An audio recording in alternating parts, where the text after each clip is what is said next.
This Week at Bungie was uploaded on its normal Thursday due date, and it is absolutely packed with stuff to talk about, including new Forsaken exotics that seem like they will be the most powerful lineup Destiny has seen in a very long time, a new video along with another reveal stream that are also in the lineup. So let's go over all of it in this week's TWAB Roundup. Guardians, what is going on, y'all? Sly here, back at it once again with another Forsaken news update for you all. And first things first, if you have not seen the video playing in the background, then check out the link down below in the description box. Remember back in the day when Titans had the Twilight Garrison and everybody was in love with it, but then Bungie took away their second mid-air dodge because it was quote-unquote too powerful? Well, they must have just thrown the rules out the window, guys, because the new lineup of exotics are, at least from first glance, some of the most powerful exotics to be released yet.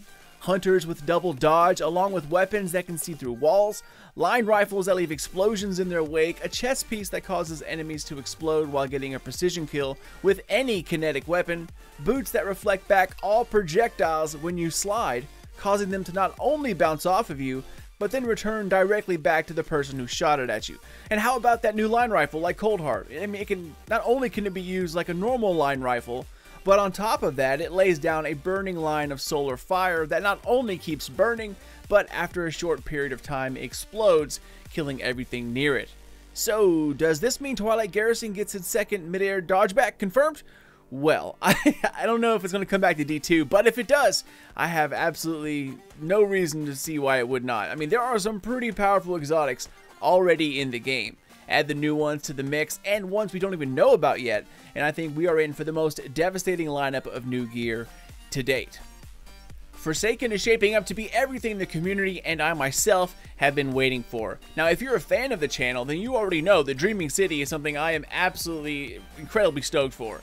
Add the fact that the Ace of Spades is coming back, one of my favorite guns of D1, then the biggest raid to date, all these powerful exotics, and guys, this is what I've been waiting for. But enough about that, let's get to the rest of the news. So like I said, check out the video down below. I'm going to do a quick breakdown of that because if you look hard enough, you're going to see a few other exotics as well, old and new, but I'll get to that in another video. Anyways, this week at Bungie goes over tons of stuff, and also confirming that the 10 hours of back-to-back Cabal drill public events was not bug related last week. It was just really bad luck. Now they made a change so that when you beat it the first time, the heroic event will stay unlocked for the rest of the week. Personally, I kind of like that it was a weekend thing only. It gave people something to, to look forward to. All week long, people were just, oh, I can't wait till Friday till the spindle thing comes back. And I mean, if it's there all the time, it kind of loses its appeal, right? I mean, it's still going to be awesome, but having something to look forward to, I believe, is always something that's worth being put in the game. But now they did do a few simulations to see how the public events will play out this weekend, and it actually looks like it's going to be the opposite of last week. Instead of back-to-back Cabal drills, expect back-to-back Taken Blights mixed in with a few Cabal PEs sprinkled here and there. So, also, if you need help with your Spindle quest, whether it's getting started, doing heroic, finding chests, completing oracles, etc., I have 2 guides up that will help you get through it all. The links are once again down below, and you'll also find them at the end of this video as well. Next, let's talk about the reveal stream, guys. Now, we've already had one a few months back, but the Twitch channel is firing back up for Bungie to showcase how combat will work within Forsaken. Also, if you haven't noticed, PvP looks like it's seeing some major changes as well, and it's confirmed that time to kill has been reworked globally, and those changes are coming this September as well. The reveal stream plans to go over time to kill within Crucible, Mods 2.0, which is something I've been wanting to see for a very long time, and how weapons will work along with their perks in Year 2. Some of your favorite weapons could be changing in a big way. Like I talked about last time, Hawthorne's Field Forge Shotgun is losing its element, becoming kinetic, and that of course will go in one of your top 2 slots, and it will use white ammo boxes. Other weapons will be changing as well, including their elements. Now think of weapons kind of like this. There will be one main version of it, and it will be set in its element and its perks. We'll call that like the Bungie version of the weapon. If you buy the weapon from your collections tab in Year 2, you will always get that main version. However, if that weapon can drop out in the wild or from vendors, then you can start looking for the best roll possible that way. Now, what I'm wondering is if mods will still be used to change elements at will, or will the elements change along with random perk rolls, or perhaps will just, a certain element be locked while the perks change. Or will each weapon, be set in being void, solar, arc? So that's something I'm sure we'll find out, and I'm really excited to see why it has taken so long for Mods 2.0 to debut. Hopefully they have something awesome up their sleeves. So as the TWAB moves on, Bungie has opened up the Crucible labs once again, and this time it is an updated version of Destiny 1's Zone Control, with a few major twists. Again, you might discover bugs or other issues, and the entire reason this Crucible Labs exists is for input. So head to the feedback section within the forums on Bungie.net if you wish to contribute some useful input. Moving this bad boy along, we come to the new roadmap, which I dropped a video of a few days ago, talking about the new changes that are coming early on August 28th. One of those changes, the Milestones and Challenges tab, wasn't really talked about much, so Bungie clarified this week, well, kinda, in their Bungie way, I guess. Bungie talks about adding the Tangled Shore and the Dreaming City, and that the Milestone tab is broadening its use. Instead of only being used to track weekly powerful rewards, it will now track all powerful rewards and other important items like quests or missions. You'll also have subclass paths and other critical path related missions. As you do the missions, your next step will always be visible within the Milestone tab, so you can keep track of where you're at, and of course once you start to unlock new things, they will show up there as well.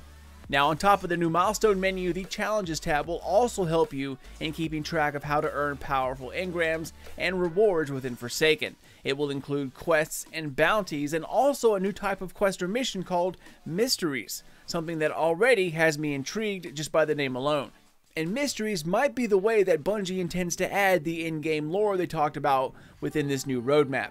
Either way, the newly updated Milestone menu, which is accessed by holding the left trigger while looking at your map, or the new Challenges tab, which will be in the same menu as your inventory, are going to be the best ways to keep track of all of the things to do going forward. Quests, raids, powerful engrams, weekly activities, mysteries, bounties, missions, etc. And again, this will kick off a week before Forsaken arrives. Now don't expect new missions to drop with it, just the changes to the menu. And finally guys, moving on, let's talk about lore. One of the most hated and most loved parts in the original Destiny game was Grimoire, along with finding dead ghosts. Because of the drastic changes to the original game just months before its launch date, parts of the backstory were segmented and hidden throughout the open world of vanilla Destiny. Hidden ghosts were tucked away in all kinds of hard to reach areas, and once you found it, you could briefly wake them up and then read what was stored inside through the website. Now once you found them all, it turned into this massive cache of Destiny lore, and some of the best writing in the video game industry. This was further expanded on by other fragments and dead ghosts as DLCs were being added. Well, Destiny 2 unfortunately left dead ghosts behind because they were quote-unquote putting lore into the game, but I have yet to see a big difference between campaigns of like the Taken King and the recent Warmind expansion. But anyways, for those who love the story of Destiny, you could find out more about it by going online and reading. And for those who love exploring the open world and finding collectibles, it pretty much killed two birds with one stone. But others hated the fact that you had to go online to read about it. I personally thought it was brilliant. I mean, the lore is so thick that there was no way you could put everything that was in the Book of Sorrows into the game or into the campaign. It would only confuse people, and it would take up so much time that you would have not been able to put a normal campaign into it. So I thought Dead Ghosts and Fragments were a fun and novel way to add lore into the game. Well, if you've always wondered how I know so much about the history of the Fallen, the Hive, all that stuff, how they were wiped out, other lore tidbits, the Grimoire is how, and now it is coming into published form. The first volume is titled Dark Mirror, and it's available for pre-order right now at the Bungie store. However, you can go and buy it at larger bookstores later this fall without a pre-order. It will come in a different array of languages as well, and this is just the first volume of a couple, which we'll find out more later on. I would highly recommend reading all of it, guys, either from piecing it together from the Destiny wiki online or by getting this book. The Book of Sorrows, just by itself, is an amazing piece of work, and like I said, easily some of the best writing in the games industry. And finally, guys, coming to a close, Solstice of Heroes. There will be a hotfix incoming this Tuesday during Reset. It will activate the Solstice of Heroes summer event, which brings a close to year 1 of Destiny 2. Starting at 9 AM Pacific, which is 12 noon on the East Coast, the hotfix will be available with the weekly reset. So once you download it, you restart, log in, there is one thing you guys really need to make sure that you follow. make sure that when you go to the statues of heroes at the tower, make sure you're on the Guardian who has completed the most adventures and gathered the most region chests, like either it's your Titan, your Hunter, or Warlock. Make sure you're on your main character. Adventures and region chests are not account wide, they are character based. Also, in order to finish the Triumph and mark it off of your list, you're going to need to visit the Statue of Heroes in the tower. It'll be plain as day. You'll see it right here once you log in during the event. But like I said, try to remember which character you did most of your adventures on and which one has grabbed the most chests. That will apply to your completions, and then you can finish it out. If you get on your lower character, you might have a little bit of extra work to do. Now, it's not really that big of a deal, nothing major, but you'll have to repeat what you've already done if you get on your lower character. So spread the word that once the Solstice of Hero event begins, it is best to log in on your most used character and then visit the statue first thing on reset. Other than that, that is really about it, Guardians. For those who are wondering who will get what when it comes to Forsaken, here is a quick roundup if you do not plan on buying Forsaken or if you're waiting on reviews. But that is it, guys. Once again, Forsaken keeps promising more and more exciting stuff. Every week it seems like there's something new that gets me even more excited for September, and I hope that you all are just as excited as I am. But that is it for me, y'all. As always, thank you for watching another Slime Nation Destiny 2 news video. I really could not do this without the nation behind me. So don't forget to subscribe for more Destiny and Anthem videos. Spank the thumbs up only if you enjoyed yourself, and feel free to check me out on Twitter or Facebook at Slime Nation Gaming on the FB. Comment down below if you have anything to add, any questions, or if you just want to say what's up. Thanks for watching, Guardians, and keep those eyes open for more D2 Forsaken and Anthem content coming out in the very near future.